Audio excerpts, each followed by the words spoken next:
I know a few weeks ago I asked you to join, but there's other factions in AEW who are asking people to join. The Dark Order, the Nightmare Collective. But what we're offering you is more than just a black mask or a lock of hair. You see, I want you to lead the inner circle with me. I want you to be an equal partner in the inner circle with me. And that's why I'm offering you 49% of the Inner Circle LLC if you say yes. I'm offering you the position of Executive Vice President of the Inner Circle if you say yes. And, see this car here? The most expensive automobile in America, the Ford GT, worth millions of dollars. What's up? Happy New Year, everybody. Welcome back to the War Report. I am your host, Murjani, and of course I'm always joined by my esteemed colleague, Cyrus. Cyrus, how was your New Year's Eve? How was your New Year's Day? Welcome to 2020. I'm feeling much better than I was last week. I'm feeling better. Like I can walk. I'm not dependent on medication as much anymore. Stuff like that. But New Year's Eve was great. I finally went outside, walked without a walker, hung out with a lot of my friends, and just had a really good time. That's good. That's good, man. Like I said, like the day, as we were talking off, like the day before, I was on like the cusp of getting sick because it looked like all my friends now all my friends have the flu, but like New Year's Eve, like it was like right when the ball dropped is where like I like started getting really like head felt like a pressure cooker, like the whole like stuffy nose, and I'm like, So New Year's Day, I just like slept. Oh man! New Year's Day, I was out until like Dynamite came on. New Year's Day, I was I was out. Crashed over at a friend's place, so we didn't like wake up until like 1 p.m. I went home. My mom was like kind of like worried and stuff, and I was just like, I don't know why. I told you where I was. And then she was just like, lay down. So I slept for another like 5 hours, and then I was just like, oh, I should probably watch Dynamite. Yeah, I was like taking meds, and I was just laying in my bedroom. If you could play like that whole like "Hello Darkness, my old friend," like I was just like laying there, like like this. Yeah. Just like I mean, I'm a little bit better now. Like you probably hear that, like I'm like, ugh, but like I'm a lot better than I was like a couple days ago. Oh yeah, I'm certainly much better than I was post surgery. But yeah, man, I'm happy to be in 2020. The year is not looking great so far. Very scary world out there. Yeah, to say the least. But we're going to be pushing forward. Yeah, I mean that's all you can do is like try to be as positive as you can, even though with the recent news that happened late last night. But going off of that, we had a taped NXT show. It was basically an award show. A real award show. Yeah, like no angles are being done or anything, and I was just like, wow, okay. I will just read the news report when it comes out. Yeah. We'll just run down like the awards and like what we think real fast. So, male competitor of the year, it's no secret, Adam Cole. Absolutely. All right, yeah. So like we're agreeing with that. I think that we chose like him on our award show too. Female competitor of the year, Shayna Baszler. Like, of course. Yeah, like I was like, maybe it was gonna be EO, but Oh no, I thought it was gonna be Rhea Ripley, like, cause she kind of like cut it. She did a lot and just in the last stretch of the year, but like absolutely Shayna Baszler. Like two of the champions are like rightfully deserving. Then you had Rivalry of the Year, Adam Cole versus Johnny Gargano.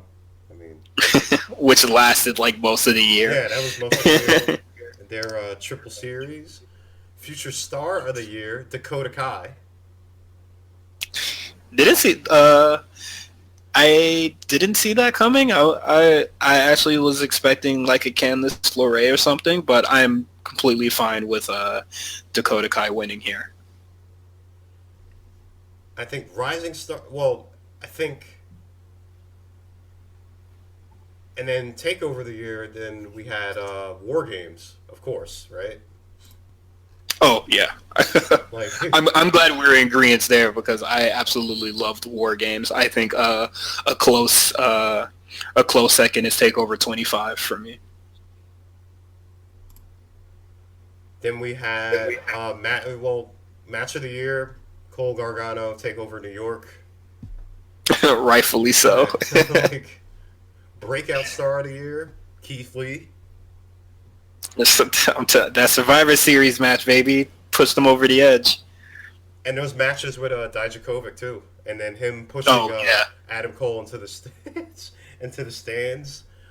Just so many memorable moments for Keith Lee. Like I think, I mean, there's a lot of talent down there, but like, I definitely point to him as having a breakout 2020.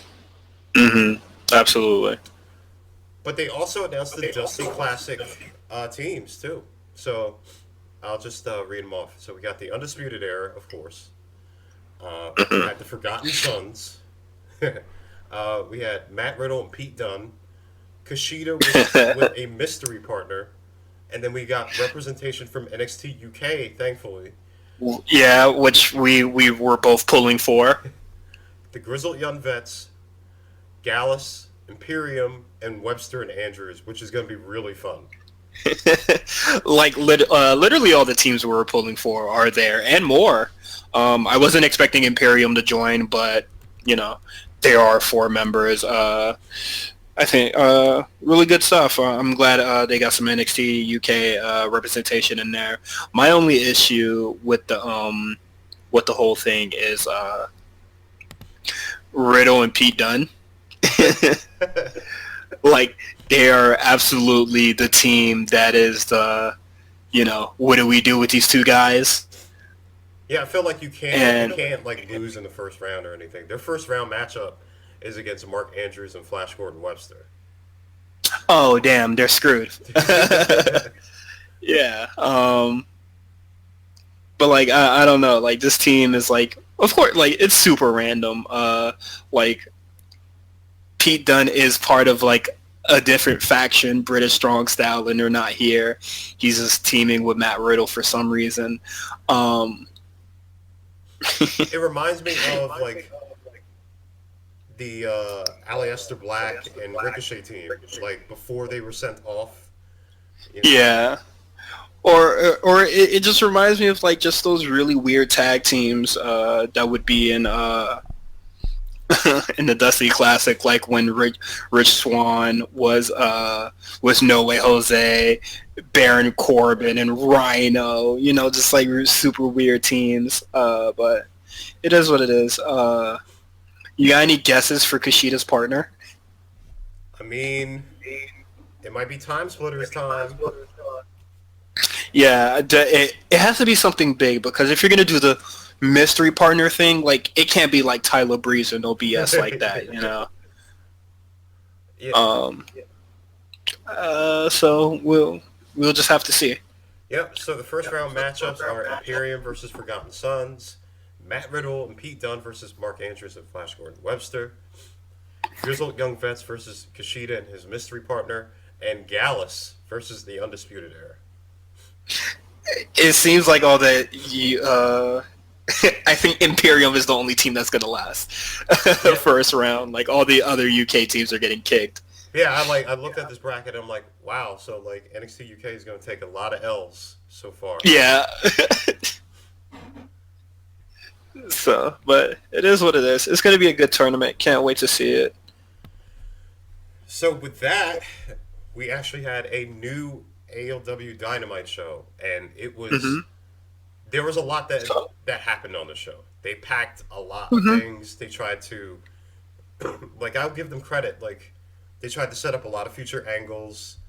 There was some stuff that flowed well. There was stuff that kind of didn't flow well, but they're trying. Like you know what I mean? Like they're trying to do as much as they can.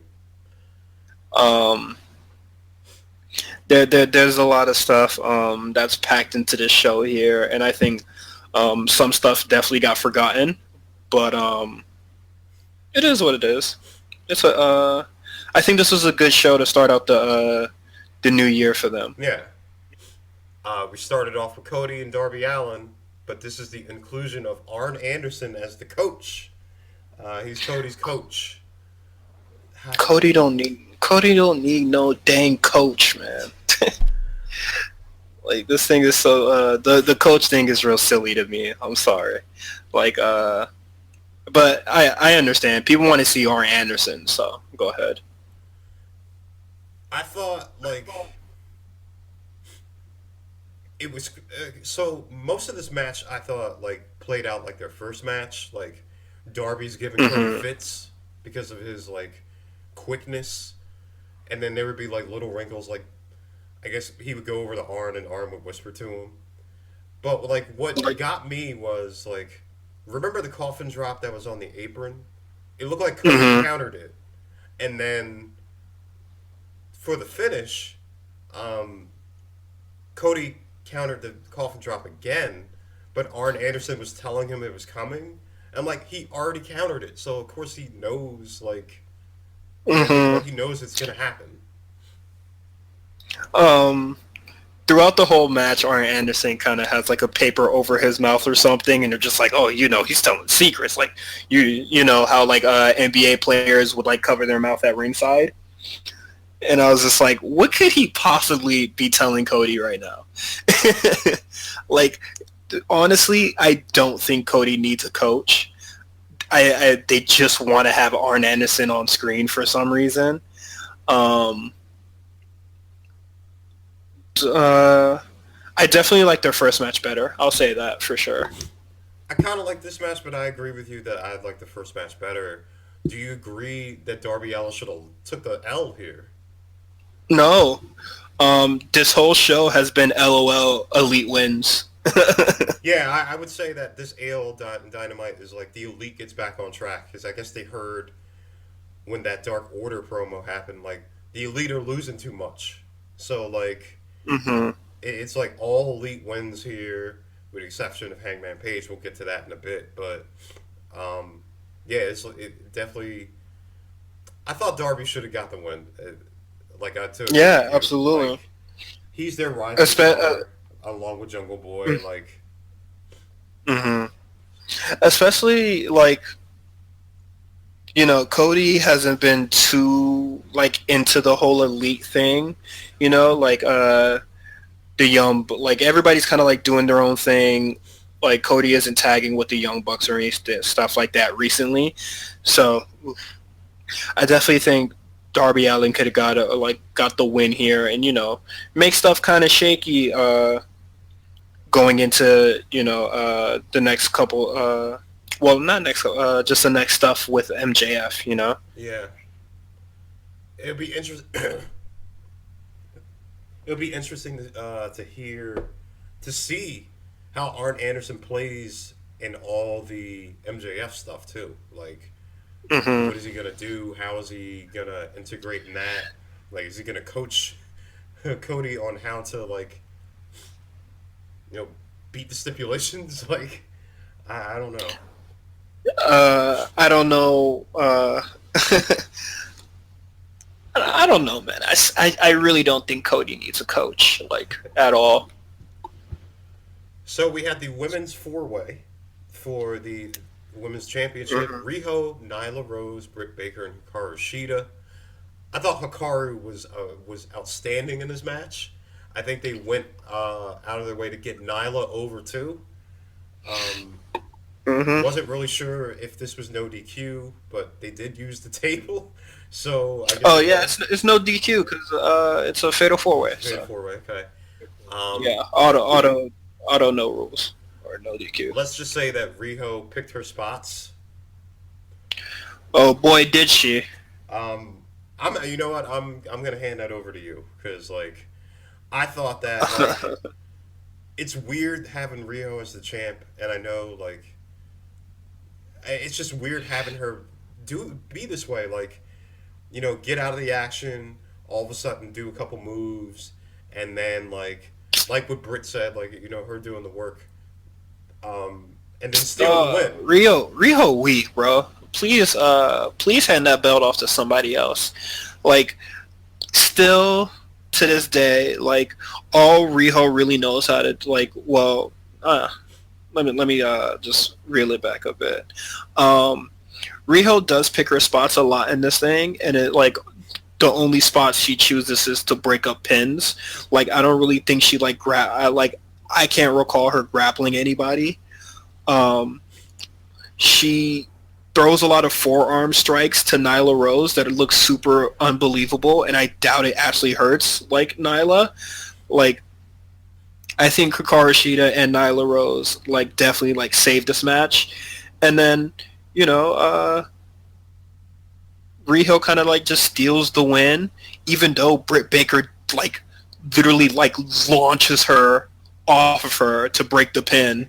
And then it was just like, nah, match is over. And I was just like, yeah, like everybody else did like the heavy lifting while Riho just like, okay, I'm gonna break the pin now, or I'm gonna try to pin now, and not actually try to put the work in or anything like that. Like, please, Statlander, save us. So here's the thing: there were two post-match angles with Riho. So Nyla Rose attacks Riho and then drives her through the table. That's one. But then it goes to Riho and Michael Nakazawa in the back, where they do it to Jay Seltzer, who wasn't there, and then hold on, Mike Nakazawa, that Pac was supposed to like beat up or something, but he looks perfectly fine here.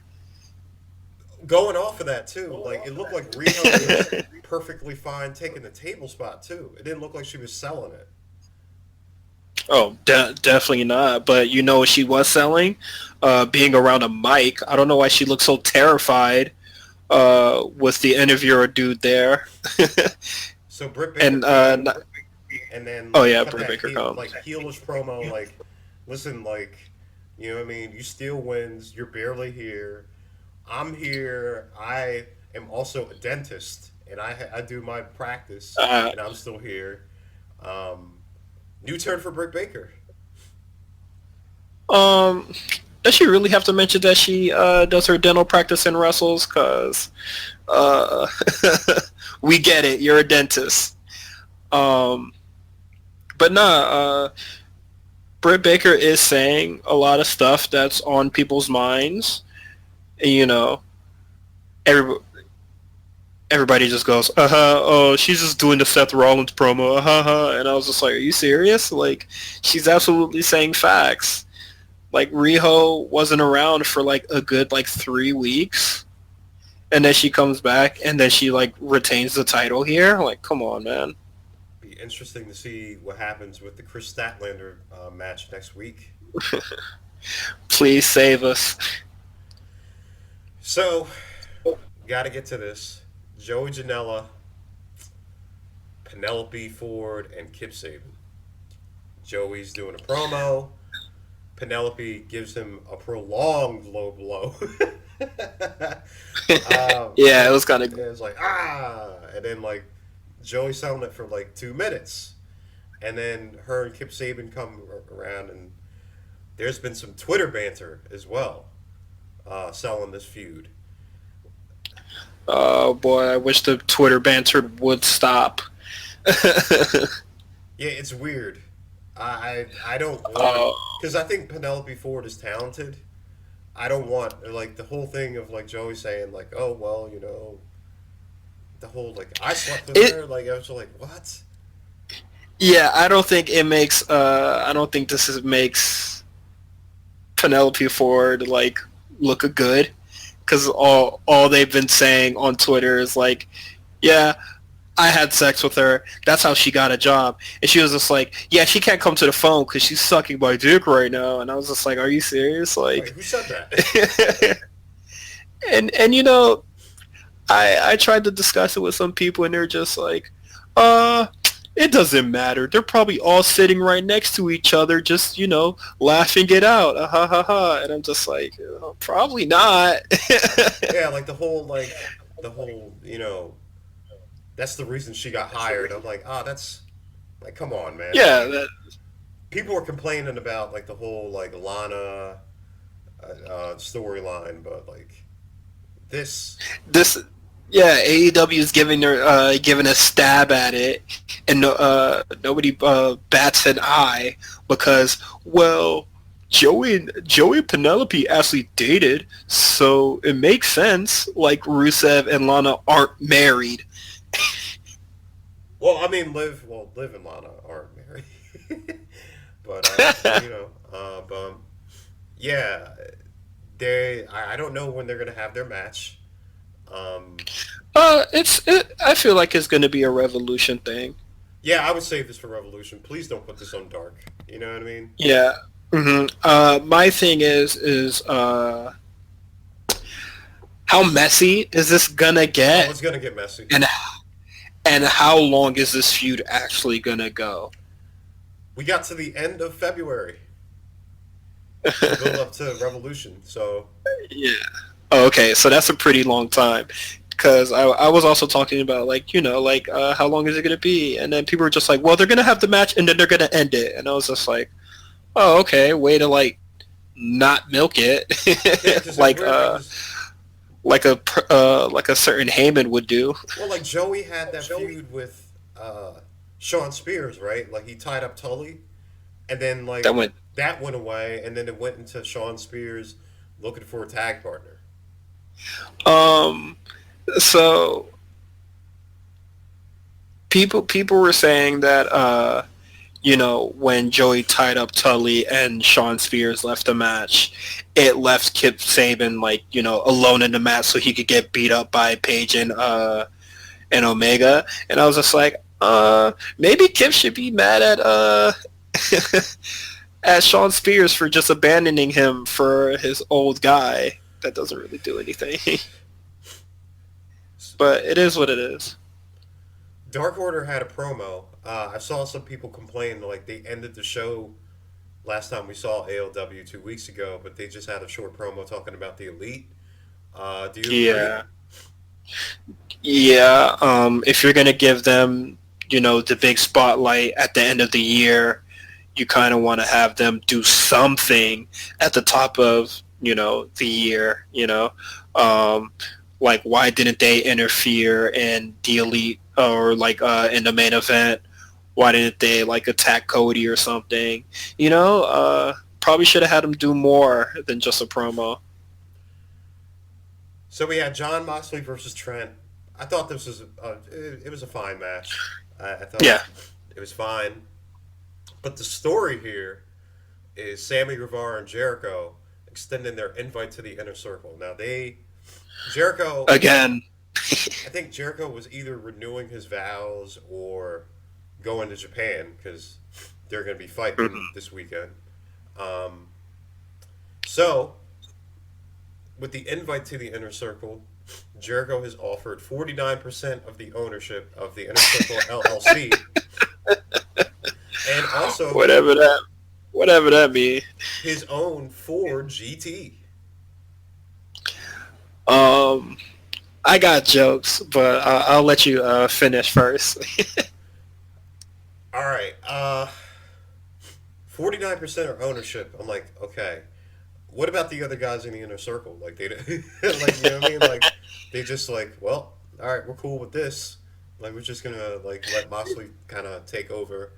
Moxley cut that promo saying like, well, Jericho was a friend and a mentor. And you'll find out his answer next week. Which they booed, but... Yeah, they booed it.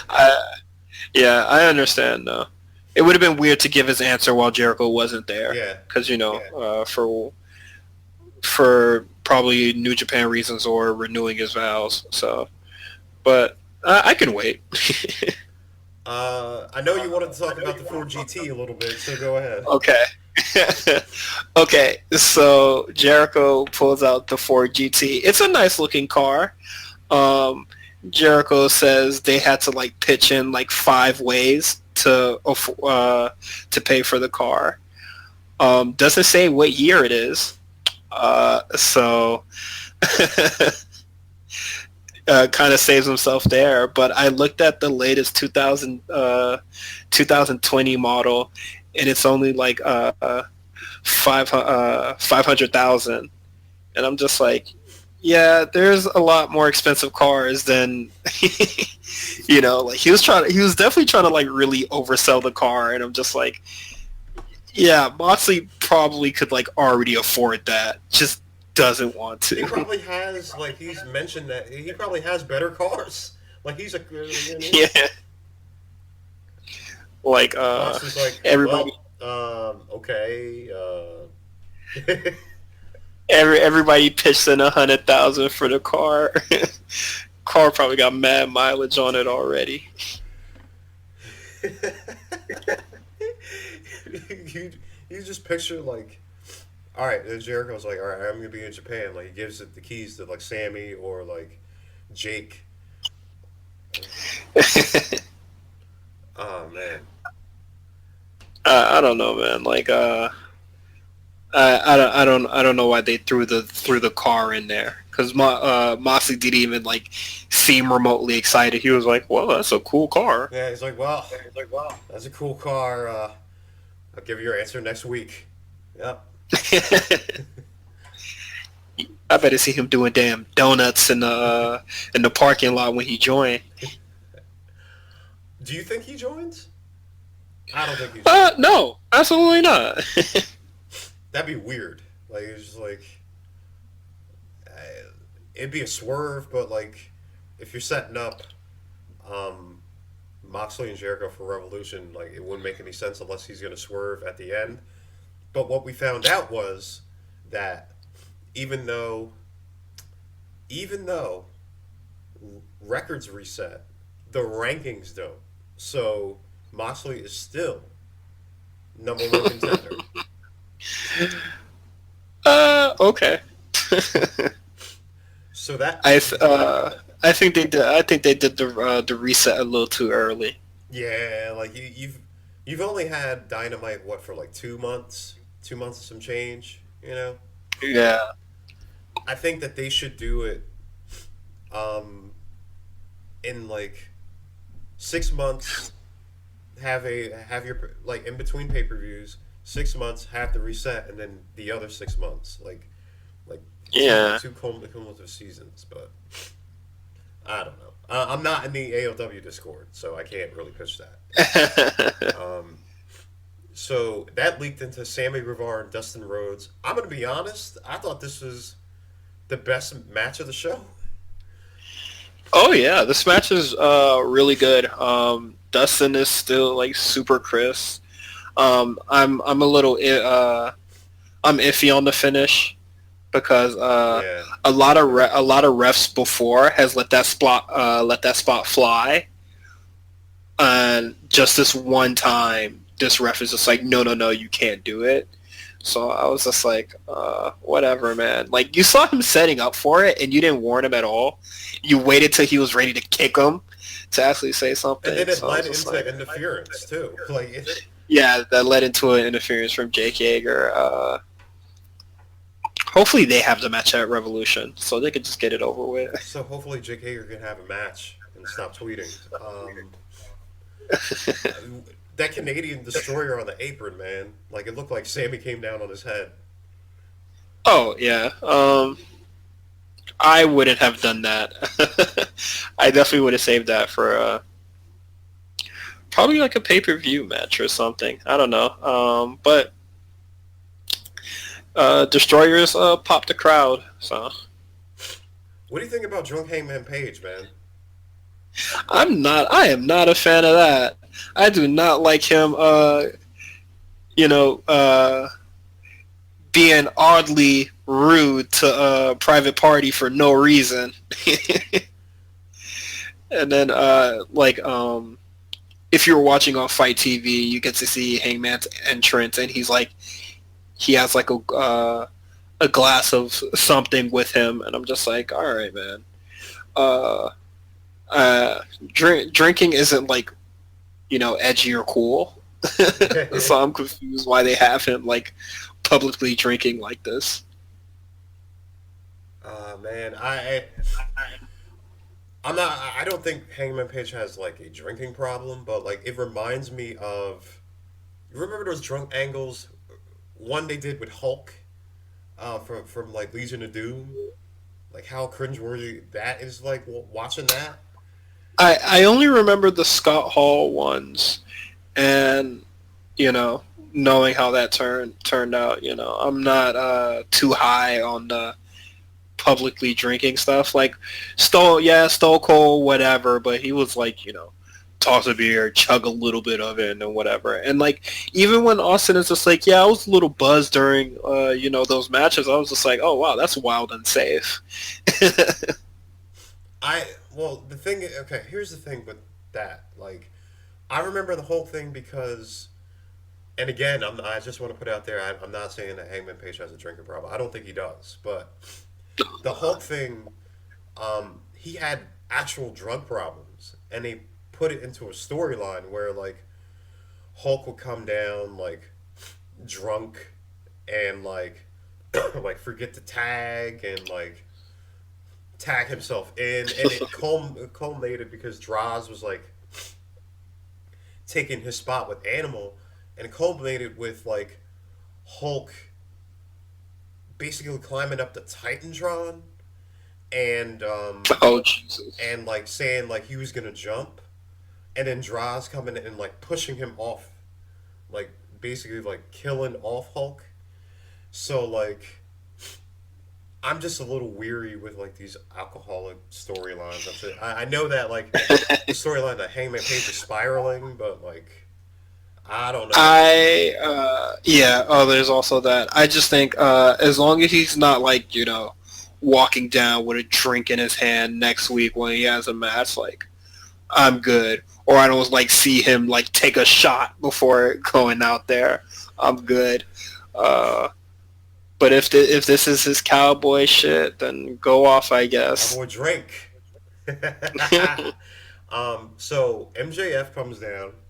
I just want to say that I was off. I was 1 for 3 for these stipulations, but I did call one. All right, so one, he has to beat an opponent of his choosing in a steel cage. I'm not really sure why you need the steel cage, but all right. Then 2, you got to beat Wardlow. Okay, so you finally see Wardlow there in a match. And then the third one, he has to Cody has to take a beating with a belt. He has to get basically whipped 10 times before he gets the match at Revolution. What do you think about the stipulation? That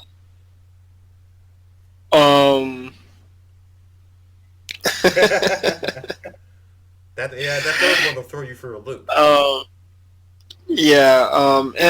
MJF said, well, Cody can't touch me till Revolution, and then he got to beat Warlow in the steel cage. And then I was just like, oh, okay, that's cool or whatever.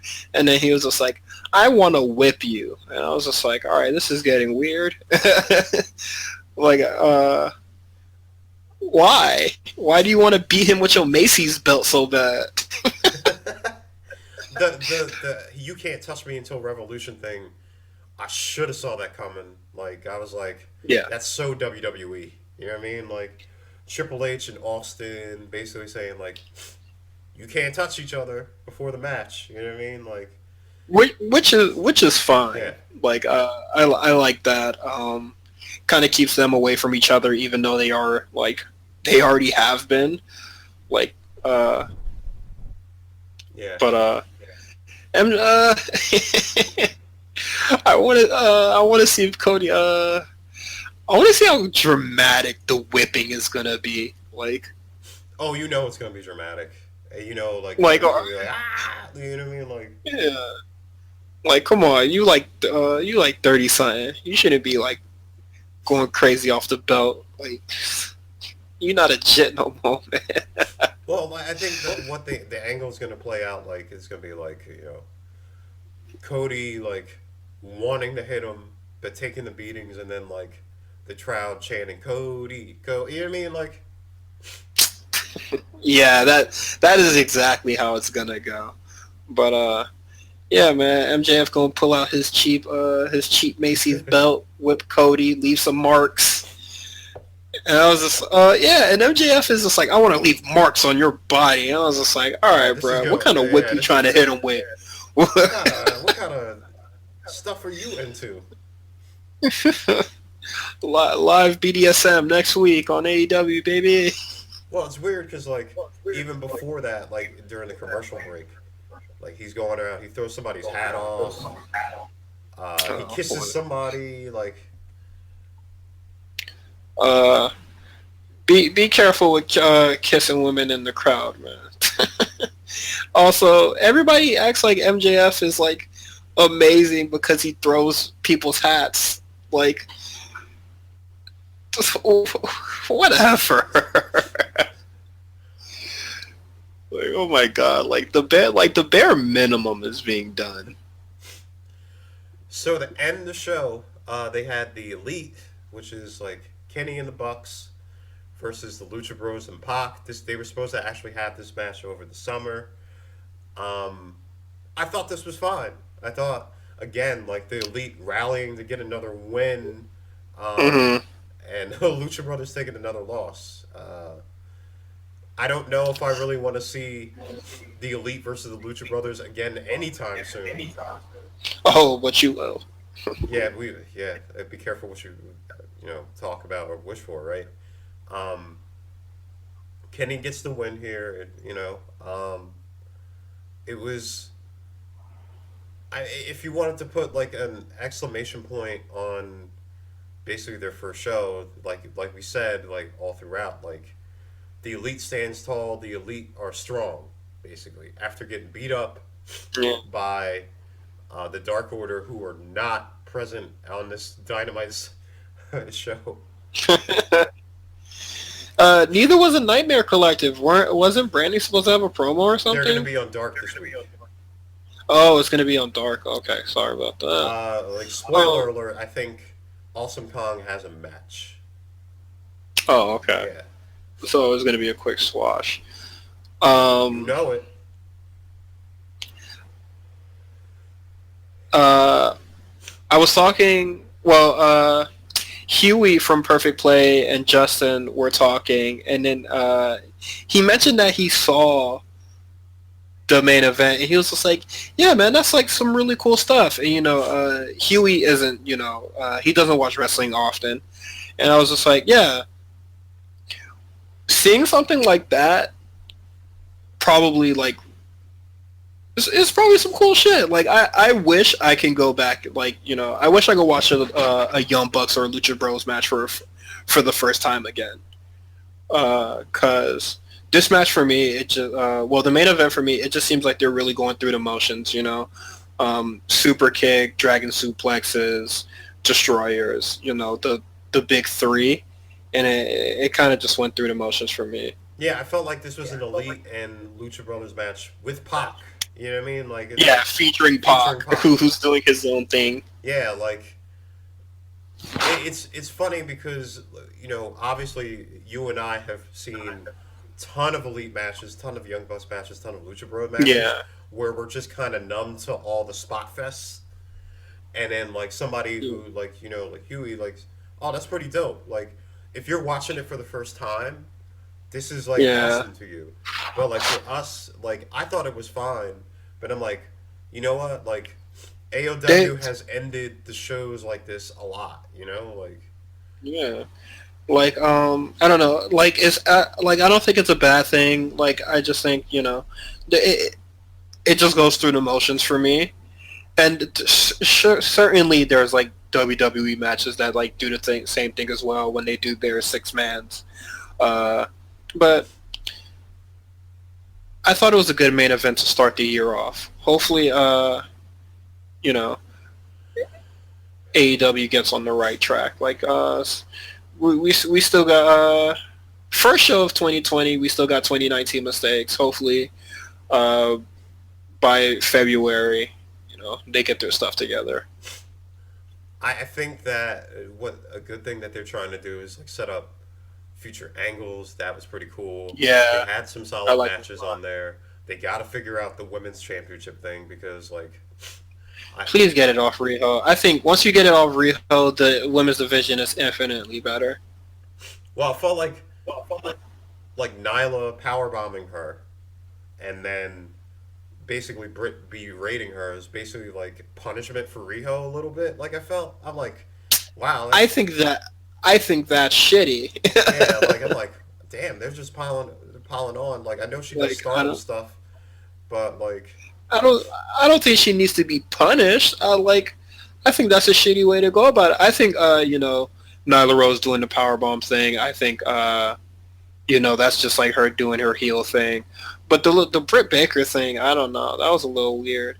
But no, I don't think Riho should be punished. I think they should just take the title off her if she's not gonna be super present. Because the women's division really needs a belt right now. yeah. These women need something to work for. Yeah, you can while Riho isn't around, you could try to just get your win-loss up or, just get your records and stuff. But, if Riho is there and you pin her in, a tag match or something, guess what? You skyrocket. Yeah. And there's a lot of women on that roster that need to be, need something to fight for, like the Shaunas. Yeah, and I feel like, you know what I mean? Like, just... Mm-hmm. And I think the men's division as well needs a mid-card belt for, people like Kip Sabian and Joey, Hangman, I forgot he's on the roster, but Jimmy Havoc's, a lot of these people need stuff to fight for. I think the tag division is okay. They're going to be perfectly fine. And the AEW title division is okay with Jericho and Moxley being, the next thing and being the next big match for that belt. Yeah.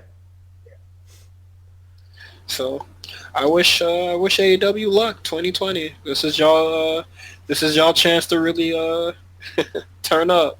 So before we get out of here, I'm gonna get one prediction for NXT and one prediction for ALW for the new year. Okay. My NXT prediction is that Keith Lee will be world champion by the end of the year. My ALW prediction is that Kenny Omega is going to turn heel. Oh, I mean, I'd like to see it. I'll give a prediction. I think the Elite will actually disband. And for NXT, well, we all see Keith Lee winning the title at some point. I don't think Rhea Ripley is going to have a long title reign. I'll say that. You think she moves? She loses it and moves to either Raw or SmackDown? I don't think she'll be champion come SummerSlam. Okay. Yeah. I don't know who takes it off her, but I do see her losing it. Maybe Io, maybe Dakota. Shit, maybe Bianca, cause Triple H ain't let her go.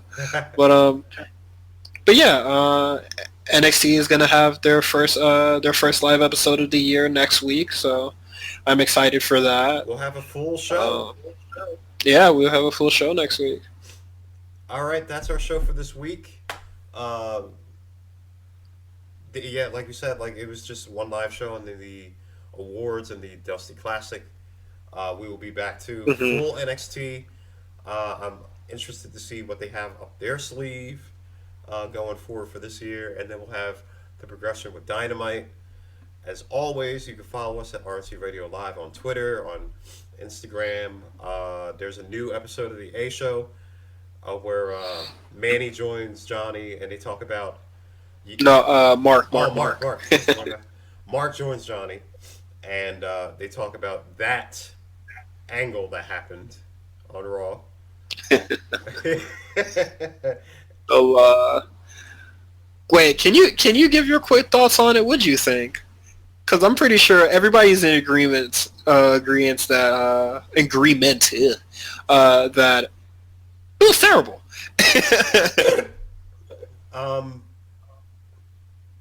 Okay, I have quick thoughts.